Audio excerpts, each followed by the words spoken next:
धावत्या एसटी बसने पेट घेतल्याची घटना सटाणा येथे समोर आली असून 40 प्रवाशांना घेऊन ही एसटी बस प्रतापपूरकडे जात असताना खिरमणी फाट्यावर बसच्या समोरील भागाने पेट घेतल्याचे पाहून चालकाने प्रसंगावधान राखून तातडीने बस थांबवली आणि सर्व प्रवाशांना खाली उतरवले।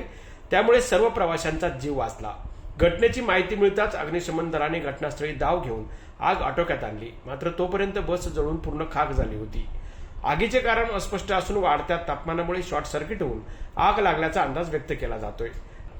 40 प्रवाशांसाठी समय सूचकता दाखवणारा चालक देवदूत ठरला हे मात्र नक्की। जनजागर मराठीसाठी अमीन शेख, सटाणा।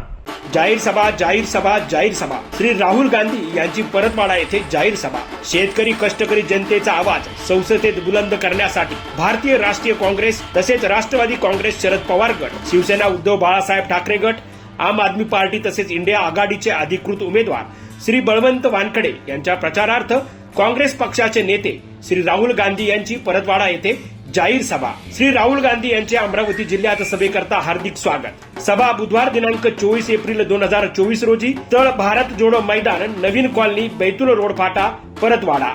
सभेची वेळ सकाळी 11 वाजता। तरी सर्व तमाम नागरिकांना विनंती आहे की सभेला आवर्जून उपस्थित राहा। लोकसभेचे महाविकास आघाडीचे अधिकृत उमेदवार बळवंत वानखडे यांच्या प्रचारार्थ राहुल गांधी यांची जाहीर सभा, तरी सर्वांनी सभेला आवर्जून उपस्थित राहावे। प्रकाशक रमेश काळे, मोर्शी तालुका काँग्रेस अध्यक्ष।